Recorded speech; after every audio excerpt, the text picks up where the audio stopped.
ഈശോയുടെ തിരുഹൃദയ വണക്കം 12-ാം തീയതി. ഈശോയുടെ ദിവ്യഹൃദയം എളിമയുടെ മാതൃകയാകുന്നു. എല്ലാ സദ്ഗുണങ്ങളുടെയും വിളനിലമാണ് ഈശോയുടെ ഹൃദയം. എന്നാൽ ഈ ദിവ്യഹൃദയം അഗാധമായ എളിമയുടെ അത്ഭുതകരമായ ഒരു മാതൃക കൂടിയാണ്. മനുഷ്യ സ്വഭാവമെടുത്ത ഈശോ നസ്രത്ത് എന്ന ഒരു അപ്രസിദ്ധ ഗ്രാമമാണ് സ്വവാസത്തിന് തിരഞ്ഞെടുത്തത്.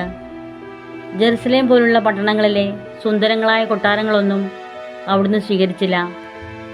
ദരിദ്രയും ഗ്രാമീണയും എന്നാൽ സുശീലയും പുണ്യപൂർണയുമായ ഒരു സാധാരണ യഹൂദകന്യയായിരുന്നു അവിടുത്തെ മാതൃപദം അലങ്കരിക്കാൻ ഭാഗ്യം ലഭിച്ച വനിത.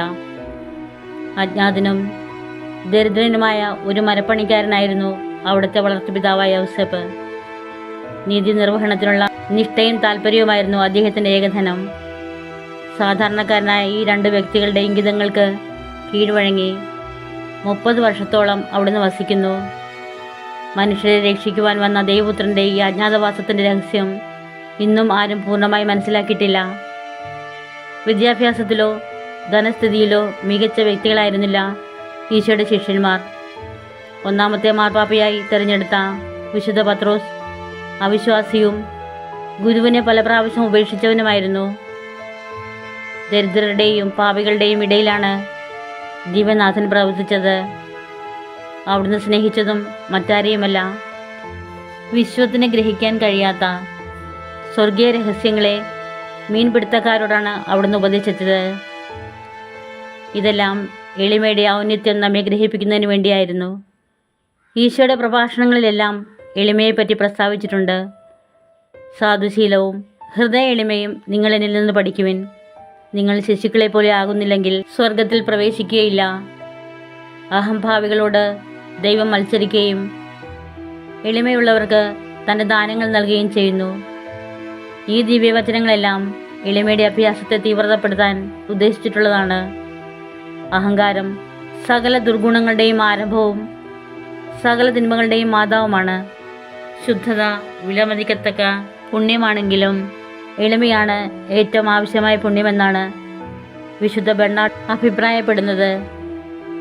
എളിമയുള്ള ഒരാത്മാവ് സ്വയം മഹാപാപിയെന്നും ദൈവത്തിൻ്റെ പ്രത്യേക സഹായം കൂടാതെ സ്വയം ഒന്നും ചെയ്യാൻ സാധ്യമല്ലെന്നും ഉറപ്പായി വിശ്വസിക്കുന്നു.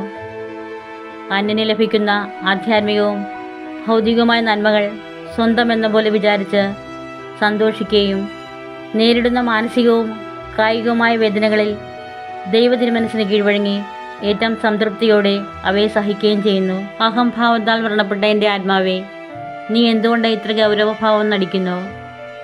സ്വർഗത്തിനു വേണ്ടി സൃഷ്ടിക്കപ്പെട്ടവരായ വിശുദ്ധാരൂപികളുടെയും പറുദീസാൽ വെച്ച് ദൈവം മെനഞ്ഞെടുത്ത ആദ്യ മാതാപിതാക്കളുടെയും അഹംഭാവത്തിന് വന്ന ഘോര ശിക്ഷയും നമുക്ക് ധ്യാന വിഷയമാക്കാം. ദിവ്യനാഥൻ്റെ വിനീത ജീവിതമായിരിക്കട്ടെ നമ്മുടെ നിരന്തര ധ്യാന വിഷയം. ജപം. രാജാതിരാജനും എല്ലാ സൃഷ്ടികളുടെയും പ്രഭുവായ ഈശോയെ, അങ്ങേ ഞാൻ ആരാധിക്കുന്നു. സന്തോഷപൂർണവും സുഖസമൃദ്ധവുമായ സ്വർഗത്തിൽ നിന്നും അങ്ങിറങ്ങി ഞങ്ങളുടെ ഇടയിൽ മനുഷ്യനായി പിറക്കുകയും അവർണ്ണനീയമായ അപമാനവും ക്ലേശപൂരിതമായ കുരിശുമരണവും ഞങ്ങളോടുള്ള സ്നേഹത്തെ പ്രതി അങ്ങ് സഹിക്കുകയുണ്ടായല്ലോ. സ്നേഹം നിറഞ്ഞ ഈശോയെ, അഗാധമായ അങ്ങയുടെ എളിമയുടെ മുമ്പിൽ അഹങ്കാരപ്രമത്തനായി ഞാനിതാ നിൽക്കുന്നു.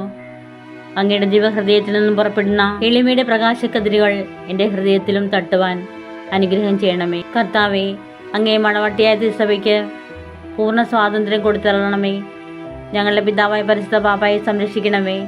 എല്ലാവരും അങ്ങേ ഏക സത്യസഭയെ അറിഞ്ഞ് ഏക ഇടയൻ്റെ കീഴാകുന്നതിന് വേഗത്തിൽ ഇടവരുത്തണമേ. നിർഭാഗ്യപാപികളുടെ മേൽ കൃപയായിരിക്കണമേ. ശുദ്ധീകരണത്തിലെ ആത്മാക്കളെ ആശ്വസിപ്പിക്കണമേ. അയോഗ്യദാസനായ എൻ്റെ മേലും കൃപയായിരിക്കണമേ. അനുഗ്രഹത്തിൻ്റെ അമ്മയായ മറിയമേ, ദിവ്യഹൃദയത്തിൻ നാഥേ, ഞാൻ അപേക്ഷിക്കുന്നതും ആഗ്രഹിക്കുന്നതുമായ സകല വരങ്ങളും അങ്ങേ ശക്തമായ മധ്യസ്ഥതയിൽ ശരണപ്പെട്ട് അങ്ങ് വഴിയായി ലഭിക്കുമെന്ന് പൂർണ്ണമായി ഉറച്ചിരിക്കുന്നു. ആമേൻ. സ്വർഗസ്നായ ഞങ്ങളുടെ പിതാവേ, അങ്ങയുടെ നാമം പൂജിതമാകണമേ. അങ്ങയുടെ രാജ്യം വരണമേ. അങ്ങയുടെ തിരുമനസ് സ്വർഗത്തിലെ പോലെ ഭൂമിയിലും ആകണമേ. അന്നു വേണ്ട ആഹാരം ഇന്ന് ഞങ്ങൾക്ക് തരണമേ.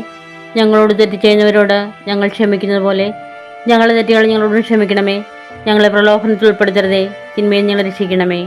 നന്മ നിറഞ്ഞ മറിയമേ, നിനക്ക് സുസ്തി. കർത്താവ് അങ്ങയുടെ കൂടെ സ്ത്രീകളിൽ അങ്ങ് അനുഗ്രഹിക്കപ്പെട്ടവളാകുന്നു. അങ്ങയുടെ ഉദരത്തിൽ ഫലമായി ഈശോ അനുഗ്രഹിക്കപ്പെട്ടവനാകുന്നു. പരിശുദ്ധ മറിയമേ, തമ്പുരാന്റെ അമ്മേ, പാപികളായ ഞങ്ങൾക്ക് വേണ്ടി ഇപ്പോഴും ഞങ്ങളുടെ മരണസമയത്തും തമ്പുരാനോട് അപേക്ഷിച്ചുകൊള്ളണമേ. പിതാവിനും പുത്രനും പരിശുദ്ധാത്മാവിനും സ്തുതി. ആദിയിലെ പോലെ ഇപ്പോഴേ എപ്പോഴും എന്നേക്കും ആമേൻ.